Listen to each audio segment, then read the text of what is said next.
Okay, I'll go ahead and start as people keep rolling in. My name's Cameron Carter, and I'll be moderating today. And all I really wanted to do with this is just for us to have this open discussion about what we can do or what it means to ring bells in the time of COVID. I don't really want us to talk about the virus itself too much. I just want us to like bounce around ideas and brainstorm what and whatnot. Maybe we can come up with an amalgamation of ideas that'll help somebody in a different area or region get back to ringing in a safe manner for the fall. Um, but first, we have three guests on today. I know many of you probably know of Linda Maloney from HIC. Thank you for joining us. And also Dr. Lynette Rodriguez Figueroa is on from Puerto Rico. I know a lot of us know her. And also Dr. Ashley Danu. So I wanted to thank the three of you for coming on today. So I wanted to start first with you, Linda, if you could just tell us how you and Lynette came across this plan that was posted on the HIC website. You are muted. Linda, you are muted, I believe.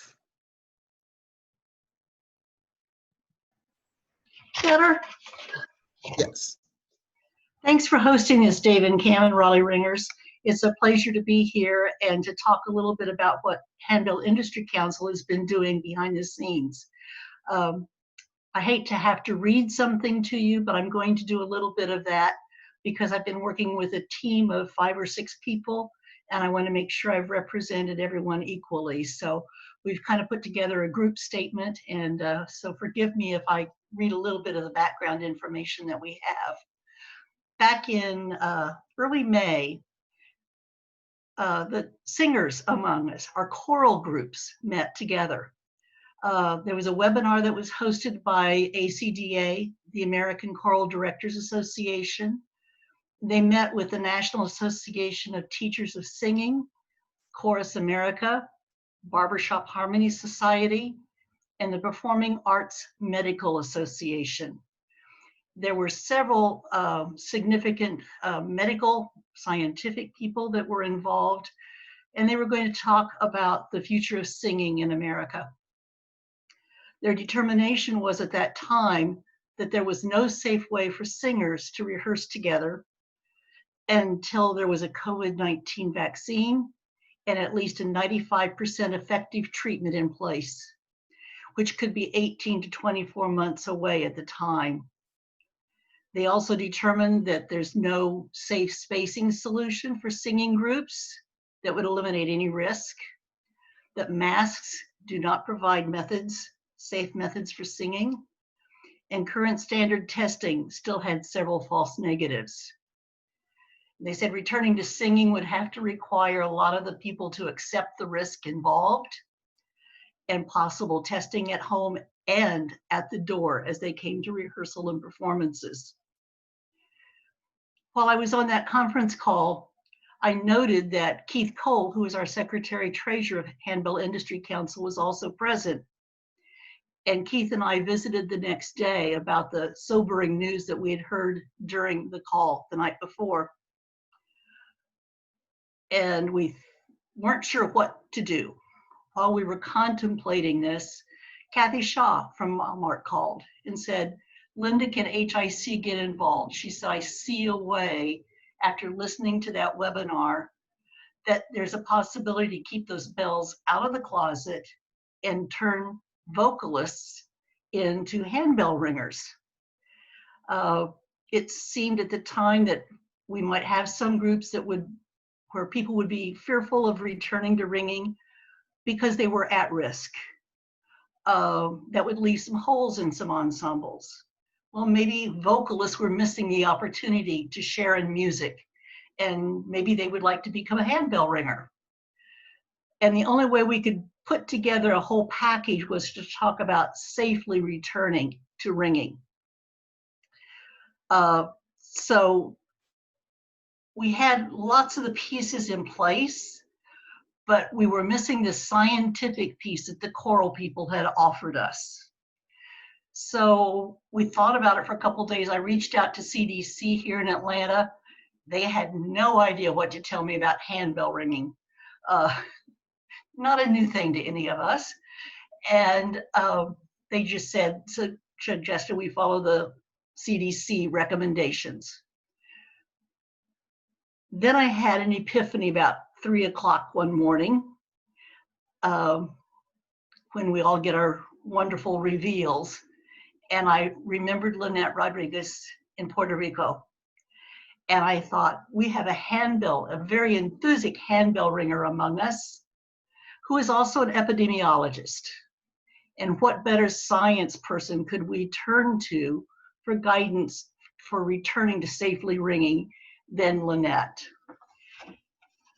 It's possible that folks that are not singing can keep those skills up. They can learn rhythms. They can be exposed to the communal opportunity of ringing, because if they're masked and they're safe distancing, ringing is probably going to be a better option for them for the time being until they can sing together again. So we reached out to Lynette, and she prepared the scientific paper that supports what we had found and we're hoping to find. But we realized we were missing some other casual pieces to that would help directors put things together. I reached out to Amy Makastad, who is the artistic and music director. Amy's online somewhere with us. And she wrote a lovely paper regarding ringing from a director's perspective and what to anticipate. And then, of course, we needed resources. So I reached out to Sandra Tucker. Many of us know Sandra, and she prepared a great compendium of resources for ringing with smaller groups. So that's how the HIC project came about. It started with our choral community, and we extended it beyond that. And those documents are available on the Handbell Industry Council website. I think Cam's got the link that he was going to put in comments for us. If you're interested in the paper that generated all of this, that goes back to our choral friends back last May, I've also provided that paper to Cam to provide a link for you if you would like to read a summary of that 3-hour webinar that we sat through that night that started us thinking about where do we go next and how do we keep bells alive in the COVID time that we are sharing now. With that, Cam, can I toss it off to Lynette? Yes, please do. Can't wait to hear from Lynette and Dr. I'm going to let Lynette introduce herself. She has more titles and things that I can't pronounce behind her name. About the research and the things that she's done and her qualifications for having prepared the scientific paper for us. So have at it, Lynette. Hi, everybody. I'm Lynette. As Linda said, she contacted me early May to put something together for bells. So the idea was to write something short, not this long 100-page document that nobody's going to read. So something short that might help bells get started. So I put a little bit together on what some recommendations at the time made sense with what was known at the time, early May time.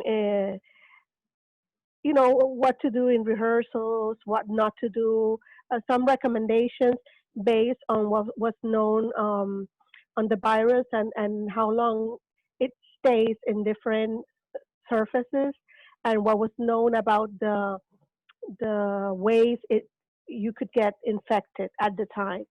So that's the first document I prepared for them. And the idea was that Malmark was putting something together specifically about, you know, what things to do with the bells to make them safe to use. So the idea was a companion thing with that. So basically recommendations based on what I knew about the virus, the ways you can get infected, and what was known as I said at the time. There's some couple of things that have changed, but that's what I prepare. As Linda said, I'm an epidemiologist, so uh, being an epidemiologist and a handbell ringer, well, I knew what things we do with handbells and what things we do not do, and so that was the idea. I don't know if if you want to go over the recommendations, or I don't know what you want to do now. We can bounce to, well, we'll start doing questions in a little bit, but I also wanted to go to Dr. Ashley Danu. And I want to give a quick shout out to Angie, who found your link and sent it to us for us to look at. And I'll put the link in the chat, and it's basically handbells during time of COVID. So if you wanted to talk a little bit about that for us too, and then we can start getting into the discussion part. Absolutely. Well, I truly believe that now is a great time to be a handbell ringer and to have a handbell ensemble, because I think it lends itself well to kind of adapting to the environment that we're in now. And I think now is a great time to try something new. So if your church has handbells in the closet that haven't been used in a while, it's a good time to pull them out and start something fresh. It's a good time to maybe mix up what you have been doing, maybe start a new ensemble, which I'll touch on in a second. But uh, we are living in an unprecedented time, as we all know, but I think that's often where some of the great ideas begin, right? We innovate because we have to sometimes. And in the case of handbell choirs this year, I think there's a lot of potential for, like I said, new ensembles, new forms of ensembles, new music, new ways of participating in and contributing to worship, and new avenues for gathering together to make and share music, which we have not been able to do for so many months. So I think a lot of people are craving that. So I thought I would just share quickly a few creative ideas that we can then discuss further, or if anybody has questions or things that they would like to suggest or contribute to that conversation, we can do that. So my first suggestion is maybe to consider a few new creative ways to incorporate bells or chimes into your worship services, to accompany something or underscore something, to just add color or texture or inspiration. It's almost like film scoring, the things that you can do with bells in worship to create a meaningful experience. And I know some of us are still worshiping online during this time. This might be a creative way to kind of embellish or enhance the online live stream or recorded services that some of us are doing. So 4 quick ideas for maybe creative ways of using bells in worship that you may or may not have done before. Something like a peal that you do as an introit or as a benediction response at the end of the service, something very simple, just, up and down a scale line. You can use bells for hymn descants, as we know, but even something simple like a random ring works with a few different hymn tunes, or just a simple open fifth that can be done with one person and 2 bells. Accompanies things like Amazing Grace or Of the Father's Love Begotten. We Gather Together, all works with open fifth. You can use bells to toll during a prayer or a scripture reading. So think about like long psalm texts that might be coming up in the lectionary this year, or parables or other longer readings that you have in your services that kind of have natural pauses or structure to them. This is also a really effective way to incorporate bells for All Saints Sunday, which is coming up in a few months. If your church has the tradition of reading the names of people in the congregation who have passed away in the last year, it can be really effective to just do a simple toll in between each name. And then the 4th idea is to do a random ring or a singing bell to underscore a reading. So this could be a scripture reading. I've done this with the Luke 2 reading on Christmas Eve, and also the reading from the tomb, which some churches use on Easter Sunday to kind of start the service with kind of a dark tone, and then it opens up into the joyous Easter morning feel. So that's a really effective way to kind of highlight a special scripture reading or a special Sunday. It adds an unexpected element that kind of sets it apart from what you might do on a week-to-week basis. And a special effect like that, a special way of using the bells that you don't normally do, in my experience, really engages congregation members, and it's something that sticks with them, that they remember and they talk about. So that's my first kind of idea, is think about ways to use bells in worship in kind of new ways. My second suggestion is maybe thinking about writing something unique for your ensemble and your church during this time, because I know finding music for a small number of ringers, however many you might have available, and a certain set of bells can be really challenging and time consuming. So if you are having trouble finding music that will work for what you need right now, maybe consider flexing your composition muscles and writing something yourself. I wrote a post about this a couple years ago that I'd be happy to share. But basically, you can just play around with some melodic ideas or chord patterns that work with the limited number of bells that you have at your disposal. Your piece could be as simple as just creating a few rhythm patterns. So you have one rhythm pattern for each person ringing, and then assigning bells that move between, two basic chords like C and G. So everyone would have one bell that fits with the C chord and one bell that fits with the G chord, and they just shift back and forth between those two chords throughout their individual rhythm pattern. You could also try an additive piece that just begins with one person, and then you layer different parts on top of that, and then the second half of the piece can be the reverse of kind of stripping back to the one person that began. In my experience, ringers really enjoy these types of just simple pieces where they just have like one pattern to play and learn, because it gives them an opportunity to play without music. So for those who are maybe a little bit more insecure about their note reading skills, they just have one pattern to play. It's easily memorized. And then it frees you up to play in different spaces. You don't have to worry about bringing notebooks and music and even music stands. If they have their one pattern memorized, sometimes I would write this out on an index card so they could see their rhythm and then their bells on the back, just as kind of a cheat sheet. But it's just kind of something different from the norm, which makes it new and exciting. And it works really well for beginner groups that don't have any ringing experience. So it's just a simple pattern that you teach by rote, and then they can start playing a real piece of music right away, which is really rewarding. And that brings me to kind of my last area of suggestion and creative brainstorming. And that is, like I said at the beginning, now I think is a great time to try something new. So making small chamber groups from your larger regular size group and having them play in smaller groups together, or even just starting a brand new beginning handbell group. You might actually have more interest in bells, I think, this year than in the past.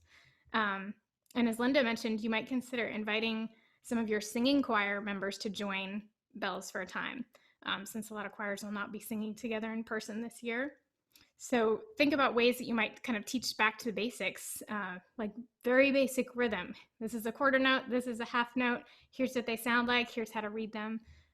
Some very simple note reading patterns, some basic ringing techniques, which might be a good refresher for everyone in your ensemble. I did start a group like this at a church a few years ago, and we probably had 10 new people join us that fall. And because we were starting all the way back at the beginning and we said, no music reading experience is required, we ended up with a group of people who were really interested in learning and curious about playing, but never would have had the opportunity, maybe never would have had the courage or the skills to just jump into the existing handbell group that was probably a level 3 group. One of the women that joined us actually in that group was so sweet, but she really struggled with note reading. And I found that the only note she could reliably recognize on the staff was middle C. So that became her bell. She just handled one bell, and it was the middle C bell. It's not ideal for bell assignments, I realize, but we made it work, and it ultimately created an opportunity for her to participate in a meaningful way. And middle C is an important bell after all, so that was necessary. I think sometimes at churches, handbells can be kind of a closed group. I've had that experience showing up at a new church and being told, that's great that you play bells, but we don't have any openings right now. Like, we're completely full. And so starting a group that during this time, when you have the flexibility of maybe having a few smaller groups and maybe even starting a group of people who have never played before, creates a space where everybody can belong and everybody can participate regardless of their background or experience. And finally, you might consider starting an intergenerational group. I did this a few years ago too, and we had a grandmother and a granddaughter join together, which was really sweet to think about when they might have an opportunity to be in a group together otherwise. And handbells are a great way to have a mixed assortment of ages and experience levels. And so seeing them play side by side was just a really sweet memory for me. So in closing, I just want to say, if you're feeling overwhelmed right now with all the rules and the precautions and the unknowns, I hope that this can be a starting place for an engaging conversation and some creative idea sharing that will work for you and your ringers this year. And I'm looking forward to hearing your thoughts and your ideas about creative ways to use handbells during this time of COVID-19 and beyond. Excellent. Thank you, Ashley. And so thank you also to Lynette and Linda. We can, I'll go ahead and open the floor up to any questions, or if there's anything anybody's heard these three presentations that might be roadblocks for where you live, maybe we can all brainstorm for possible solutions on that. So go ahead, unmute yourselves if you feel like you would like to speak, or you can place it in the chat and we can discuss.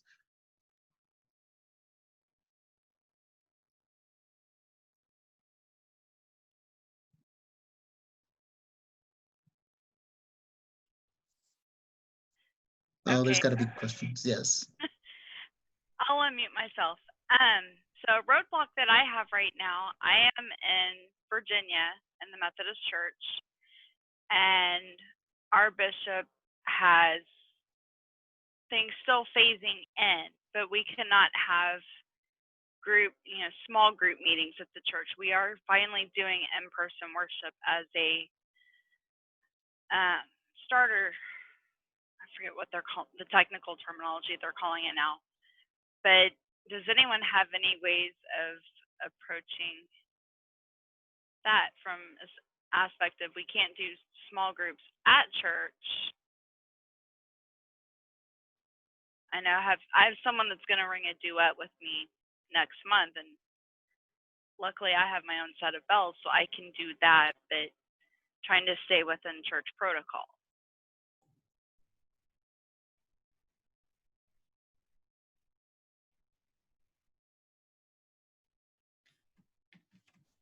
I'll jump in if nobody else is talking. Hello, I'm at a Methodist church in Washington, D.C. We're slightly different protocols than Virginia, but similar. I actually, back when this started, took the bells out of the church and distributed them to my ringers, and we've been doing virtual ensemble stuff. So the bells I already got permission to get them out of the church, and the ringers have them. We're in our DC bishop reopening, we're actually able to, the next step will be able to rehearse in person, but in the parking lot in an outdoor setting. And so I've talked to my music director, who is totally supportive of handbells, and she has totally recognized what several other people have mentioned on here, that this is an opportunity for even non-handbell musicians, some of the vocal choir and everybody to get involved. So she's totally supportive and has arranged for tents and a couple other things to facilitate outdoor rehearsal. So that way, even though we're not able to get into the building in person yet, we can still gather together in person in that outdoor setting. So that's one thing that at least we are working on to sort of work around that rehearsal space access. I'm Tammy Freeman. I'm in Fairfax, Virginia, and I'm with the United Methodist Church. Hi, Brian. We have been having small ensemble rehearsals, adults only. I had 9 ringers last night. We've got the tables in the social hall, 7 feet apart. I put paper tablecloths on. You have to pretty much sign your life away. You have to go to the Virginia Methodist conference thing and sign that you are in good health and that you're not going to sue the United Methodist Church. And then we have our own St. Matthew's United Methodist form to fill out. It's all very strictly run through the Healthy Church Committee, but we had a great time last night ringing all kinds of music.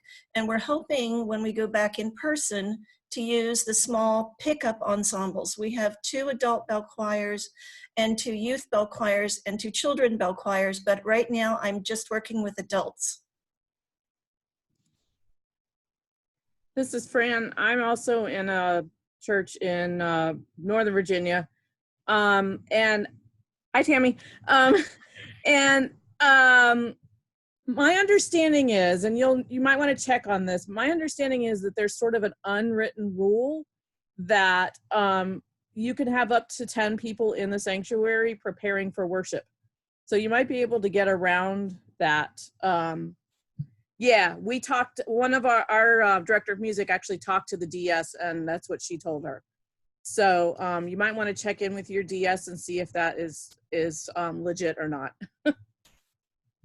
Cool. Thank you so much, ladies. I appreciate that. And Brian. Sorry, didn't mean to group you in with the ladies. We Yeah, wrote up a protocol.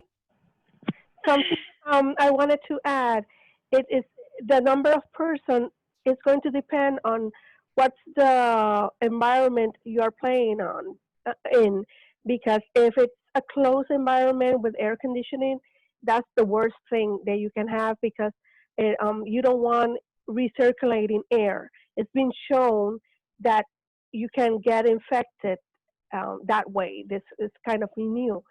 So if it's an open place with air coming from the windows, or if it's outdoors, it's a lot safer than if it's indoors.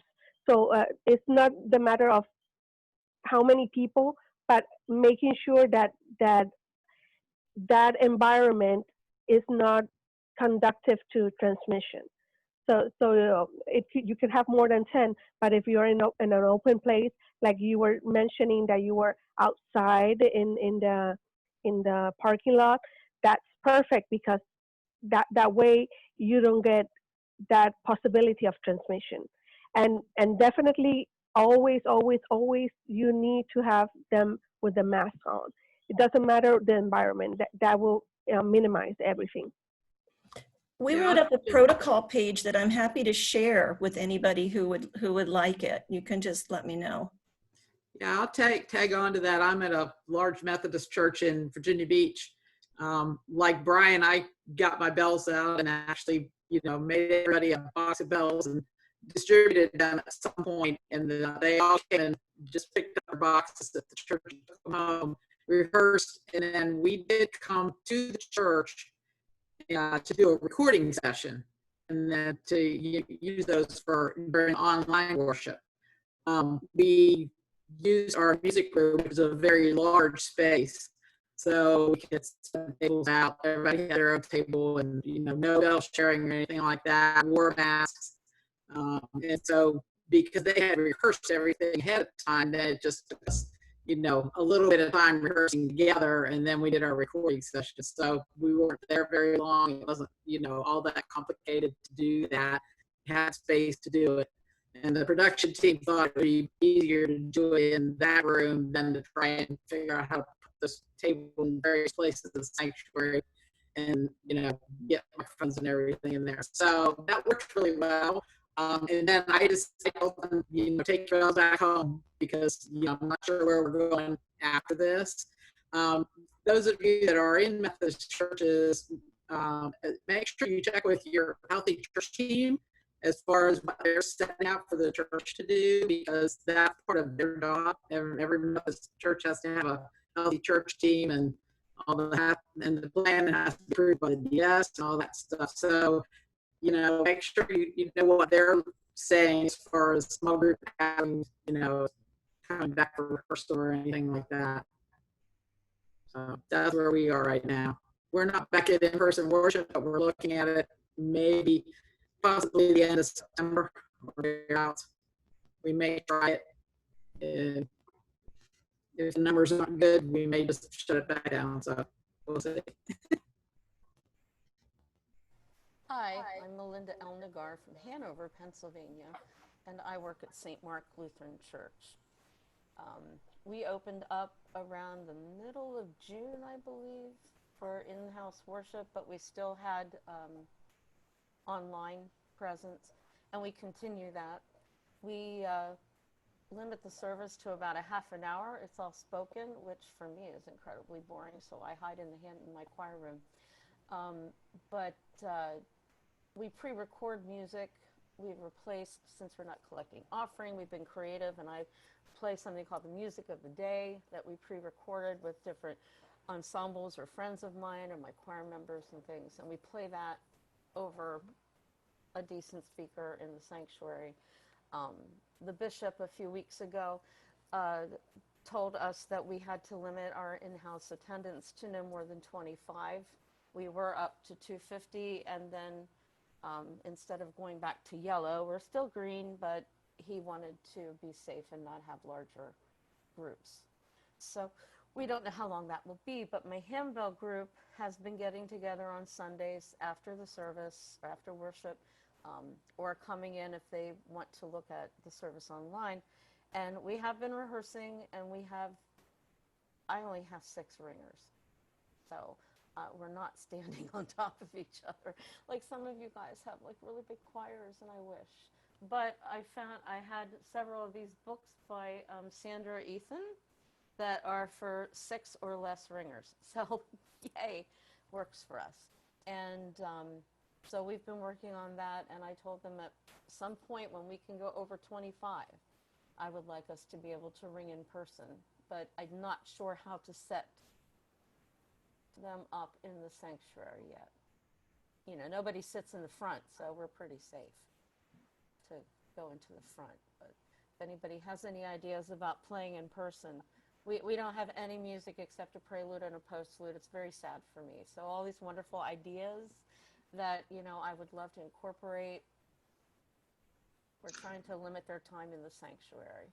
Yeah, as for playing in person, I know that's going to be tough, especially for both church and community choirs. I know that Ashley mentioned that in terms of community choirs, sometimes it could be best to break them out into different smaller ensembles within the group. And I know that Virginia Bronze, Fran and Brian are here. I don't know if anybody else has residents. And if there's any type of plan or idea, you know, circulating around from others to do the same for their community ensembles, or what ideas they might have in that vein. Yeah, my concern, I have a community group, and it's not even so much us getting together to rehearse, but will we have an audience when it finally comes time to perform in front of people? I can jump in about audience with community groups. I'm planning this entire year to not have any in-person concerts. So all the way through our June 2021 season, we're not going to have any in-person audience concerts. We're going to go all virtual. So even at the point when our group gets comfortable with performing together, we're going to do all live stream concerts as a way to minimize any risk that would happen or come from any audience together. So when you do that, are you going to do it live recording, or each person records their own part and then put it together? It's going to start off, I know, and my group specifically, and then a couple other community groups that I've been in contact with are talking about doing for the fall, at least, even just either pulling a combination of old concert videos and putting together a kind of similar to anybody who went to or watched the concerts from National Seminar this summer, or the groups that kind of pulled together recordings of past performances and curated them into a concert program. Combination of that and some small ensemble virtual type format. And then hopefully in the spring, in our March, June seasons, at that point, transitioning towards larger group performances that would happen, live performances, but that would be live streamed out without a live audience. And that when that switch happens over and to what degree that switch happens over depends on the specific instances at those times. So are you planning to put these on YouTube or on your website, or how are you planning to stream these? Yeah, we'll most likely stream on YouTube for any of the live performances that we're doing. And I will jump, Tracy Peterson just asked about in the chat about community groups having plans for virtual recorded concerts. So that's our plan for my group, Virginia Bronze. I have also heard from a couple other community ensembles who are doing that. I know, I think Agape KC reached out to me to ask questions about some of the video editing aspects of it. And I think they're planning on doing each section is recording at a time. So the bass wall record together, distanced, And then the battery will record distance and the treble will record distance, and then we'll all edit all those together. And I've heard from a couple other community groups that are also planning on doing something similar to that, where the recording process will happen in one location. And I think especially for community groups, you want to portray your performance at a high quality. The community groups are there to play high quality music. And so if you are doing any sort of pre-recorded or virtual setting, I think it's important that you do all record on the same equipment in the same location, so that the sound and the actual product of your final video and audio recording is of that level that you want your community ensemble to represent at. This is Mike Lamb from Suncoast Bronze. And we are planning to do rehearsal starting up in September. But one of the things that we are planning to do is to do a lot more sectional rehearsals. So it has smaller groups, again, spread out. But our 2-hour rehearsal normally would be split up between maybe a half-hour sectional, an hour of everyone, and then another half-hour sectional. And the sectionals will probably be in 2 different rooms so that we can do treble and bass. And we'll probably do sectionals all at once and then the whole group at once. But it limits, I guess timing is an issue with this, how much exposure time you have. And so a 2-hour rehearsal just seemed a bit too much to do with everyone in the room for that entire time. And as far as December, we have some contract obligations, and we're kind of waiting to see what they're planning on for that, to see what they're doing as far as having the concert series or not. Thank you, Mike. There's a question in the chat I think is a really good question. Virtual concerts are great, but what about the licensing of the pieces? And I don't know if anybody has any input on that front. I know Christian Giebert is here as a composer. Maybe you can shed some light on this for us. But my advice would be, if you know your repertoire now, go ahead and get those agreements here. Go ahead and get those agreements out and see if you can find out if it'll be okay to stream those. If anybody else has anything to add to that as an idea, we'll poke around there. The bottom line is that in order to stream, you need permission from every single copyright holder. The publishers at this point are all fully aware of the situation we're in. So most of the publishers have a response ready to go for these pieces. But the simple answer is you need to get permission from every single one of the copyright holders in order to live stream, in order to record and put up for a church service, and for any sort of distribution or streaming. But that's a pretty simple case of reaching out to the publishers. They'll know who to contact and they'll get you your permissions.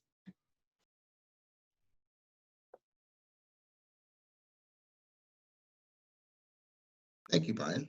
I specifically wanted to make sure Damien was on here, and I think he is, because I had seen something on Facebook or somewhere that he had built some little plexiglass booths. So he did something very unique that I don't know if it works for other groups or not, but if he's willing to talk about what he did, I think that might be interesting at a minimum. Are you still on, Damien?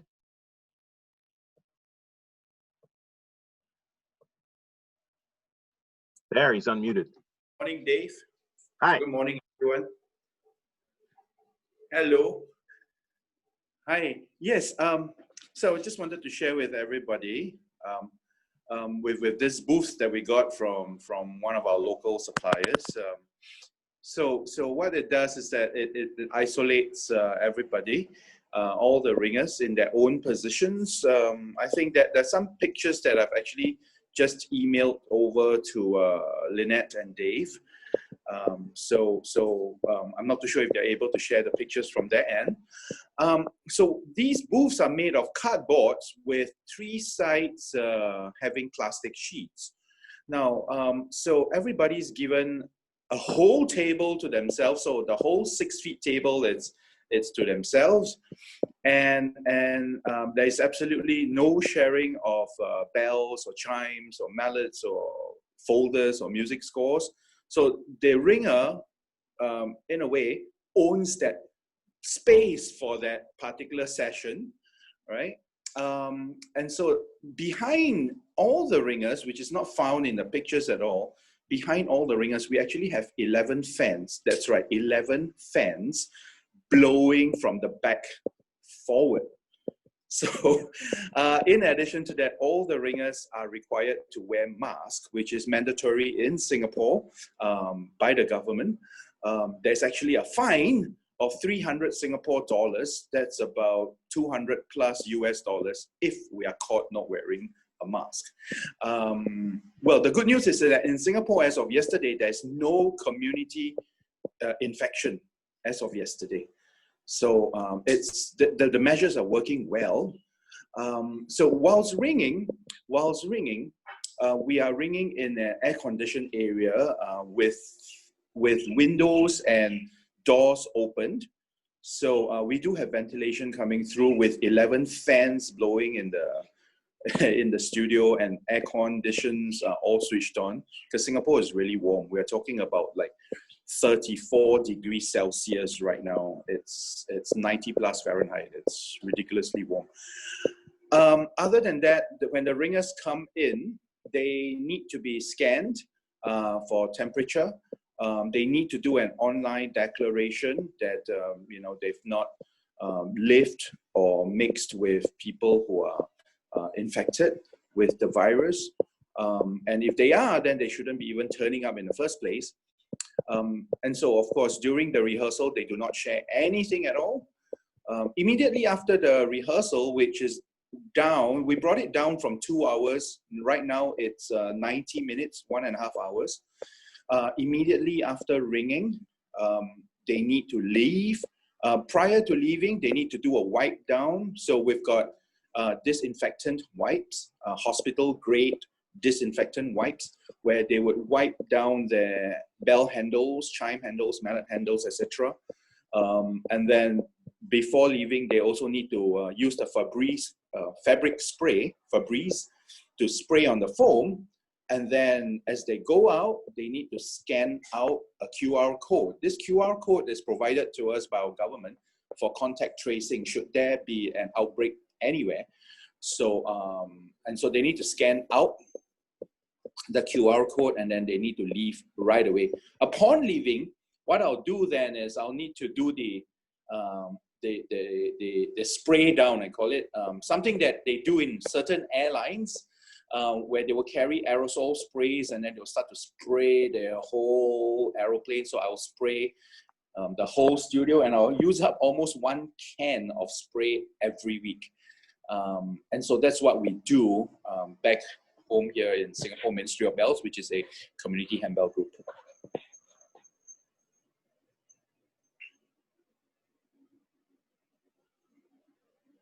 Thank you. Thank you for sharing that, Damien. And I know that there's definitely some kind of combination of things we can do here for certain groups. I especially like the cardboard idea. And no matter what we do, I figured that wiping down the bells, wiping down the mallets, and wiping down the chimes is a must. But I do like the idea of the QR code with the contact tracing too. So thank you. I think we have a few pictures from Kath Wessinger and Angie in the chat from those social distance bell rehearsals.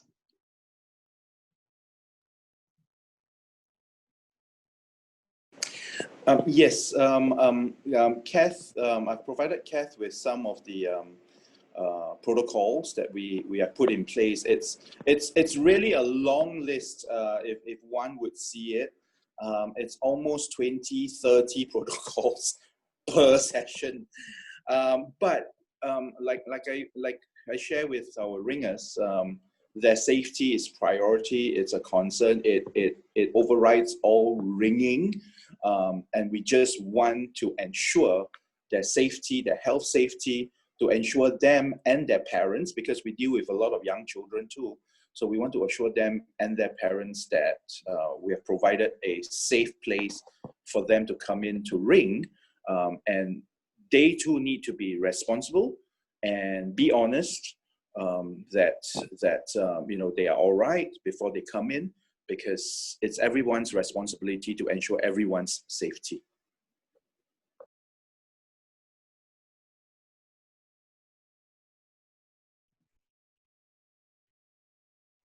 And I'm sorry, Christian, about the delay on this, but I know much further up there was a question about collegiate and high school directors and what they are planning on doing with their students. I don't know if anybody has any feedback on that.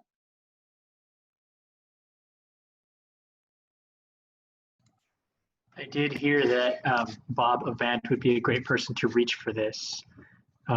He would know more than I do, although I do have a few collegiate ensembles that we're working with right now. But the plan right now is to just use a really well-ventilated, the best well-ventilated hall in our school, and distancing and masks and the whole thing, and sometimes outside whenever possible.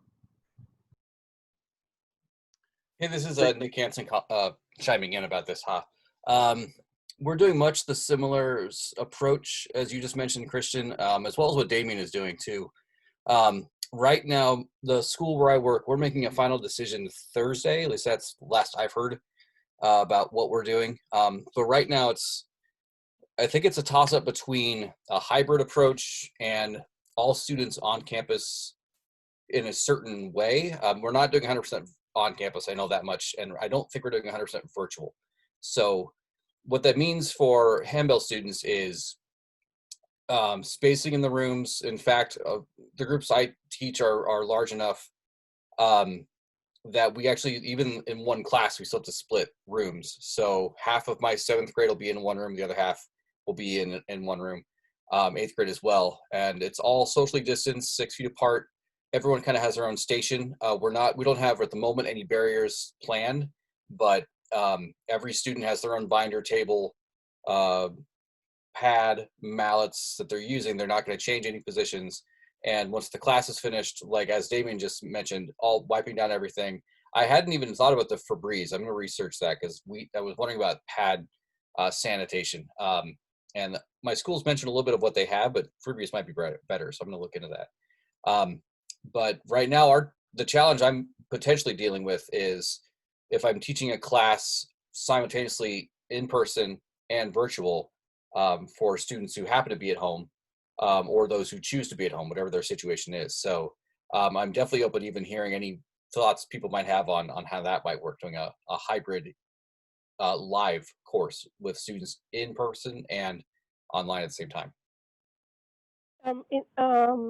Regarding the pads, if you don't want to be sanitizing them all the time, you could use covers that could be washed after rehearsal, or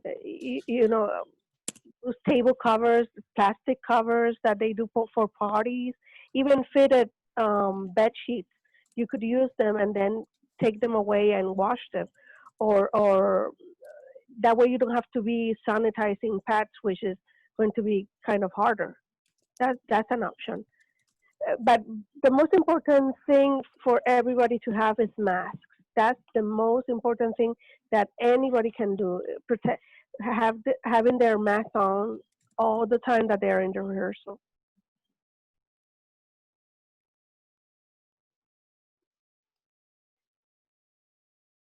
Lynette, I was wondering if anybody has talked yet about the length of rehearsal time.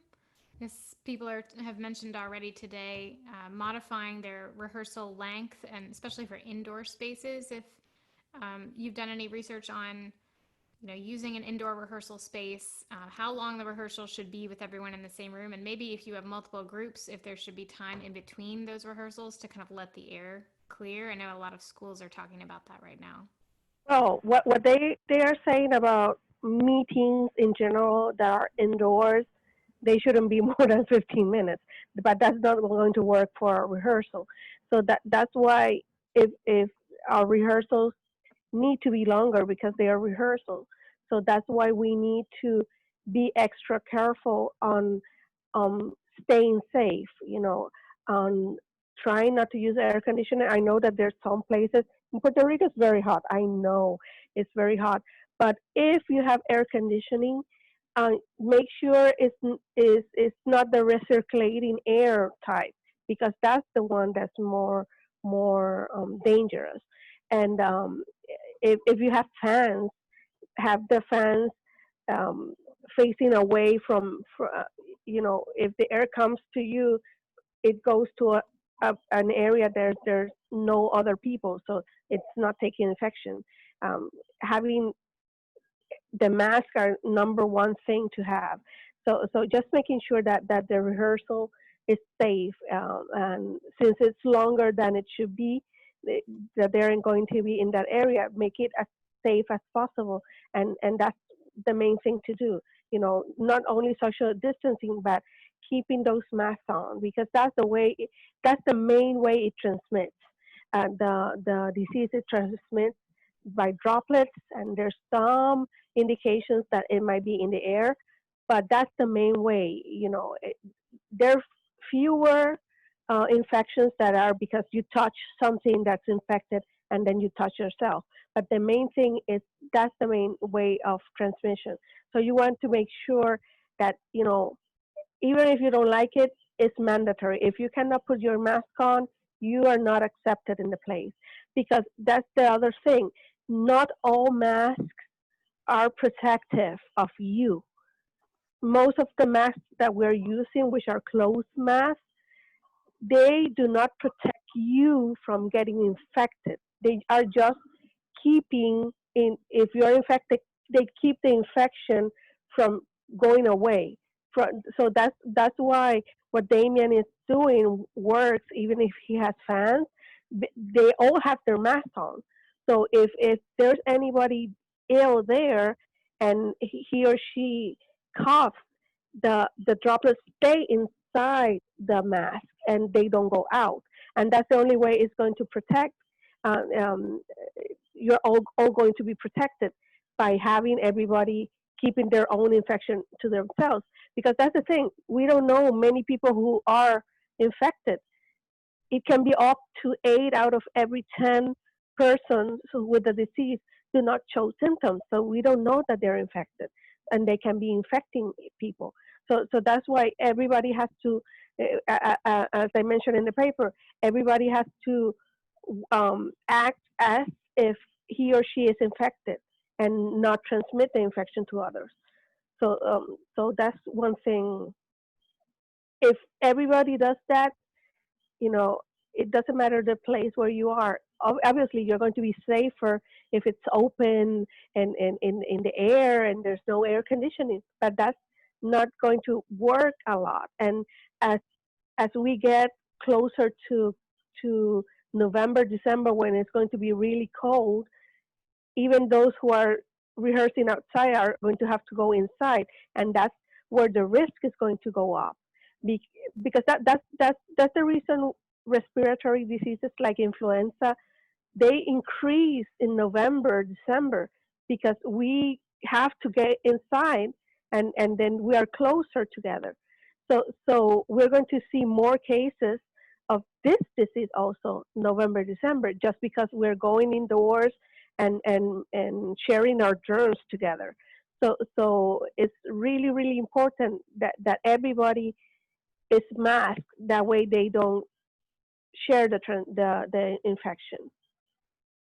So that's basically as I said, they are saying no more than 15 minutes, but that's not going to work with us. We just need to try to keep safe everybody by having the protections on. At least that's my recommendation.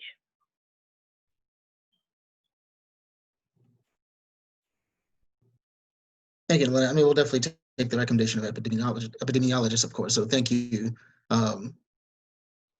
Did anybody else have any other questions?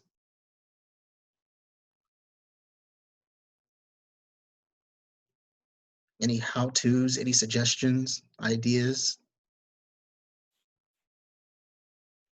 if I might ask a question, please. My name's Juanita Pickrell, and I actually live in Canada. So we have to rehearse indoors. We have a long winter. And so we're dealing with forced air heating. So, but if I've understood Lynette correctly, if we all wear masks throughout our rehearsal, we'll be okay. But my question actually is about the cleaning side of things. Getting disinfectant wipes here anyway is very difficult. They're just not available. And so are we okay to use another solution like a bleach, a mild bleach solution, that sort of thing, to disinfect the handles? I think Marma puts out some instructions on what they were researching about what things to use in their bells that will not, damage them. I would say look at what they wrote about that, and in terms because they make the test. I remember when I was writing the paper, they were doing tests on different bleaches and stuff that they could use and not damage the bells. So you want to see the recommendations of the actual company that made the bell that you're using to make sure that it's not going to be damaged. I wouldn't think plastic would be damaged with the any disinfectant, but you want to make sure with the company that is not going to damage the bell. If we're wearing gloves and masks and we're 6 feet apart, I mean, how bad can it be as far as cleaning the bells? I mean, is it as necessary if you're wearing gloves and masks and you're 6 feet apart? It's better to be safe than sorry. It's probably if you're just wearing your mask and making sure you don't touch anybody else's stuff, it should be okay. But it's better to have extra precautions with this disease because you don't know if you're sharing bells, for example, you don't know if the person who touched that bell before was ill and infected that bell. And the thing is, the virus can live in different surfaces for a long time. For example, in plastic, it can survive up to 3 days. So you don't know if an ill person who touched it 2 days ago infected the plastic handle, and then you come and get the handle and touch your face, and you can get infected because it can survive that long. And in some other substances or surfaces, it can survive even longer. Like if you have a wood stick, it might survive up to 4 days. So that's why the recommendations to disinfect, because you don't know who else touched that. You don't know how long ago somebody might have touched that, and it could, if you touch that surface which is infected and the virus is still alive, and then you touch your eyes, your nose, your mouth, you could get infected then. So that's why the recommendations, just thinking of other people who might have, touched just those surfaces and you don't know, and then you touch yourself. And at the time this was written, there was a recommendation, gloves were recommended. After that, there's been more information coming out, and it's been found that, it's gloves are really then not that necessary if you wash your hands a lot. So that's one of those things that have recommendations from CDC and WHO, the World Health Organization, have changed a little bit as we find more information. So have them wash their hands as often as possible besides wearing the mask. Those are two of the safer things that you can do. Two of the things that you can do to keep safer your people. I have a follow-up question about gloves. Not sparking the glove wearing or not in the world of handbells in general, but in terms of COVID, I'm thinking that the traditional cloth handbell gloves are probably one of the worst things, because I think I wash my hands a whole lot more than I wash my handbell gloves. I think when we're talking about gloves, do you mean like the disposable gloves that come in, put them on for rehearsal, throw them out when you're done? Yeah, at the time I wrote the recommendations, I included using our gloves because the recommendations at the time were for plastic gloves in general. So the reasons to use them were the same reasons for us to use our handbell gloves. But then after that, there's been some more information, and it's been shown that, maybe they're not that necessary because people don't really use them correctly. You're supposed to, have your gloves, plastic or handbell gloves, whatever gloves, and before touching anything, you're supposed to take them off and throw them away. Those are, medical gloves, and that's the idea. But people just keep them on, and then they touch dirty surfaces or infected surfaces, and they keep touching things. So they've been shown that maybe that's not the best thing to do. It's best to, don't use gloves, but wash your hands a lot. The only thing I would think that gloves might help you is when I have gloves on and I touch my face, which I do a lot, I notice that I'm touching. So that, because that feeling of the glove, you feel, oh wait, no, don't touch. That would be the best reason to, at this time, to use them.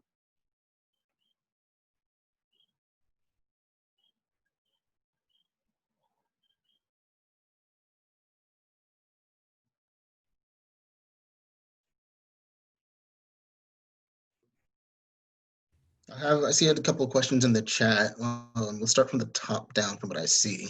Leslie wants to know, what about using a UVC after rehearsal if disinfecting wipes are not available?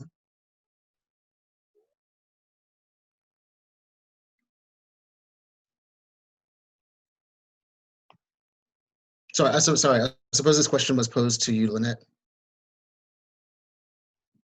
What's the question? What about using UVC after rehearsals, especially if disinfecting wipes are not available? Ultraviolet light. Okay. I actually look for that. There has been no recommendation at the time from CDC or WHO, but from what we know about those things, they can be used for other viruses as long as you make sure it never touches your skin. Make sure it because it can lead to bad things to you, cancer and stuff like that. So even though it hasn't been researched or recommended yet, since for other viruses it has worked, it might be an option as long as you make sure it's only it's not anything living that it doesn't not your skin or your face, your eyes. Be sure that it doesn't touch you. And I think the next question I see is, what about the use of ceiling fans in the rehearsal area? Well, as I said, one of the things that has been kind of new in the past couple of months is the possibility. There's been some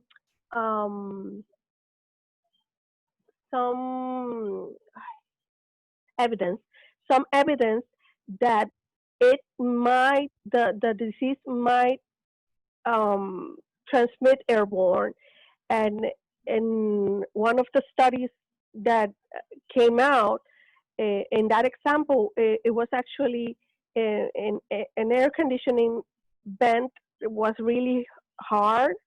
The air was coming hard, so they demonstrated that that airflow took the virus from a person that was sitting on a table on a restaurant and took it way past 6 feet to another person who was a lot farther than 6 feet and infected a lot of the people in that table. And it was shown that it was that's what the reason the air conditioning shouldn't be recycling air inside, because it was shown that the airflow took it. So similarly, you could say a air fan could it's moving the air. So if a person, that's why it's so important for people who to have masks. If you have somebody who doesn't have a mask, is ill, might cough, that droplet comes out of when you talk, when you cough, when you sing, when you talk. Those droplets come out of your mouth and travel up to 6 feet and go to the floor. But they could stay a little bit longer, and then the airflow can catch it and take it to somebody else.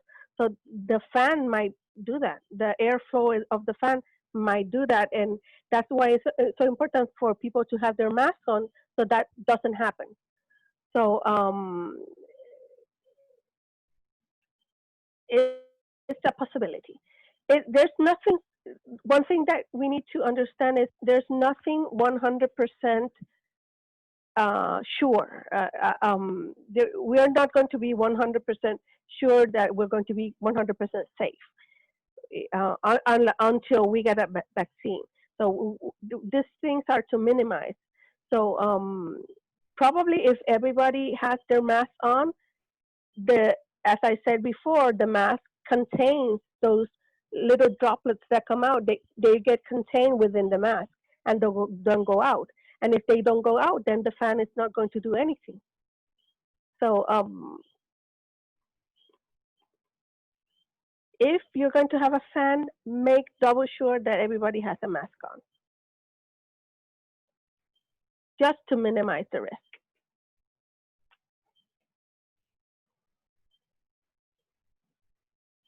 Do we have any other questions, suggestions, ideas, contributions?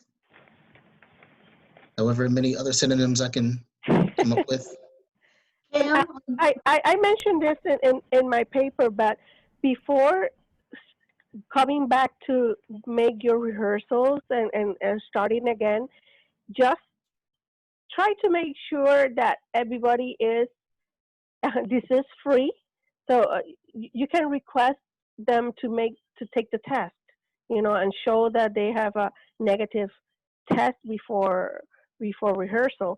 And even though most will not show symptoms, test for fever before the rehearsal. If you have a fever, you don't come in, period. That's, something else that you can do before, starting the rehearsal. And just encourage your ringers to be safe and think about the people who are going to be in the rehearsal. If they're sick, do not come to the rehearsal. If somebody in your family is sick, do not come to the rehearsal, because even if you're not sick, you might bring the disease to the rehearsal.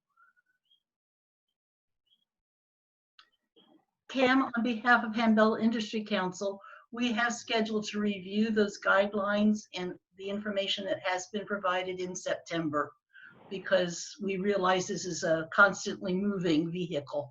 Mm-hmm. So we'll be looking at everything again in September and updating some of the things that Lynette has already referred to. Also, the guidelines are published on the HIC page and most easily found on the Walmart page. Understanding that Schulmerich agrees with the guidelines, Those guidelines are published by Malmark in collaboration with Dr. Lynette. We did go to Schulmerich and they had nothing to add to it. They support the document wholly. The folks at Whitechapel they're just now back in the office this week. And I reached out to Catherine and Sandra. There's still a question about what they're going to do about those leather handles and disinfecting because the leather handles are so porous. It's not a simple wipe down. So they are preparing a statement and we should be able to provide that. But this time Schulmerich and Malmark agree that the guidelines, both factories, both manufacturers agree with what's been presented by HIC. Excellent.